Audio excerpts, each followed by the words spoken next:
So this is the history of Keybyte and how it came to be. And this is a really interesting story if you yourself have created something and you want to bring it to fruition, and a lot of people are telling you, no, it's not possible, it can't be done, it's too difficult, it's too expensive. So we'll go back, I was 16 years old and I created the trick called Latch. Some of you may have bought it on Illusionist. It was during a drama lesson.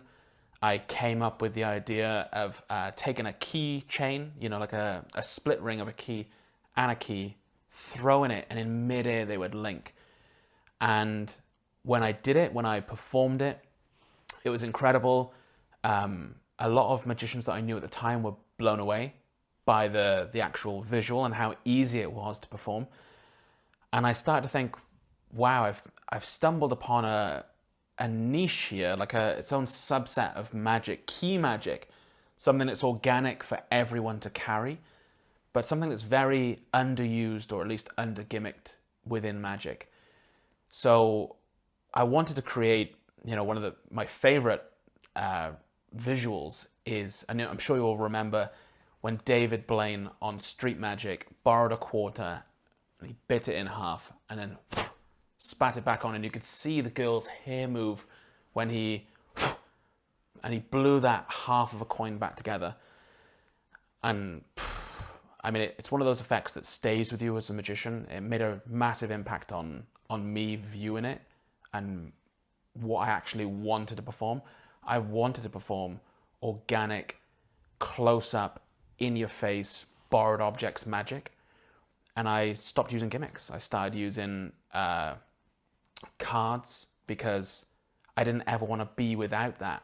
I started to carry Latch and do an impromptu version because I didn't want to ever be without a gimmick. And then I started to bring in some of those gimmicks into my magic, but kept spending them. I'm sure you've all had that same thing where you buy a coin and bottle gimmick, or you buy a coin bite gimmick and you accidentally spend it. It's mixed in within your pocket of change to look like it's not a gaff. And on a night out, or when you're with your friends, or when you're quickly paying for something, there's a queue behind you, you will end up accidentally spending that gimmick. So I must have gone through 6 or 7 coin bites and coin and bottle gimmicks and just decided to stop using it until I could create this. So I sat on it for years, and in 2008 I met Roy Coopers at Blackpool Magic Convention, and I pulled him aside. He was there with his son, and I said, the first time I ever saw a coin bite gimmick was yours. I wonder if you could make this for me. And he said, sure, no problem. And I was super elated. This is 12 years ago now. Absolutely blown away that he would even bother to spend his time doing it. And after a few months of back and forth, I didn't really realize it at the time, but I was putting all of the problem solving and all of the onus to create this effect onto him. And that's something to keep in mind with your own magic as well. If you've got an idea, it's not just the idea you need to fix all the problems to realize that idea. Otherwise, you're just putting that responsibility on the manufacturer, and then it pretty much becomes their trick. So Roy couldn't do it. I left the idea. I thought it's not possible. Then I spoke to my friend Lloyd Barnes a few years later, and he decided to get me a surprise birthday present, to go to a gaff maker to get this made. He went to a gaff maker. Here's the drawing, this is how it should work. And the gaff maker said, absolutely not. It can't be done. It's too hard. It's too difficult. It can't be done. So I shelved the idea again. The following year, Lloyd forgot to buy me a present. He decided to go to a gaff maker for my birthday and try and get it done again with a different gaff maker. And, lo and behold, after a few emails back and forth, he couldn't get it done. This person wasn't able to overcome some of the issues with the gimmick. So, with a kind of circle, which is the coin bite gimmick, the band can easily fit around the coin. It's a perfect circle. With a key, you have a circle head and a thin end. So if you put a band around that, it's going to create a triangle. The band will go down the stem, and then it will poke out and go around the key. And that's something that couldn't really be overcome with a few gaff makers and gaff producers. Again, I shelved the idea, couldn't do anything with it. Caught up with Roy Cooper's, this must have been 2018 at Magic Live. We sat there, I got my Sharpie out and I drew the solution on a napkin. I said, I've got it, this is it. Years ago, 10 years ago, you won't remember this, we had this conversation. This is exactly how it can be done. And, again, he went off again, missed emails, and we lost touch between the project, both of us.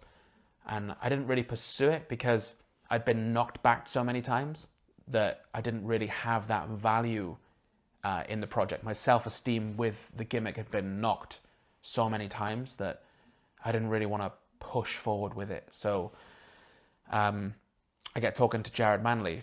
Now, Jared Manley is a genius. He has created so many things himself, but what he's most known for is being a special effects supervisor on Game of Thrones, which I'm sure you've seen. In the last season, when you see that dragon, spoilers, who cares? It's been out months. But when you see that dragon breathing fire, that's Jared Manley manning that dragon. And he's done some incredible things on the entire program, but he understands everything about production and about special effects, and that translates very well to magic. So we got on a Skype, I did a rudimentary drawing again, sent him some images. 24 hours later, he sent me a working 3D printed black key prototype, which we can show on screen now. Here's the video somewhere up there, maybe over me talking. And it's just him spitting that back together. It was proof of concept. It was exactly what I needed. And there's a reason why it's done this way. And I'll kind of walk you through the gimmick and tell you. Keys are very universal in their appearance, but one of the most universal things about a key is the stem.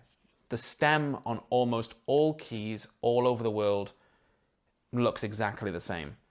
So sometimes the heads are different. Sometimes they have a colored patch over the top, like a cover. Sometimes they have a design on the circle bit. Sometimes this is diamond shaped. Sometimes it's a polygon. Sometimes it's square. But the thing that remains constant is the stem of the key. And that was really important for the development of this gimmick. There has been a key bite gimmick before. It was called Bitten Key by Magic Box. It was about 10 years ago. The earliest reference I can find is 2010. By that point, I'd already had the idea in my head that I didn't want it to look like that gimmick. They went with biting the top off a key. I wanted mine to be more universal because not everyone has the same style of head on their key.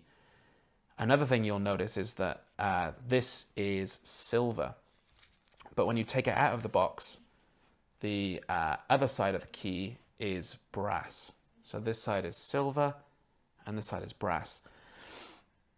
And when developing it, that was important too. I needed to have something that if I legitimately borrowed any key, just by turning the gimmick in my hand, I could perform it with any brass key or any silver key. And even silver keys, they're plated or they're sprayed silver. They are brass on the inside usually. So it kind of made sense to have both of those options at my disposal. And that would give me 99.9% of keys out there. And traveling and performing all over the world, it is true that this is the most popular style of key. So this is called a mechanically cut key. And if you've got the gimmick now, by all means, slide it out of the box, pull it out, and let's go into some of the specifics of this gimmick.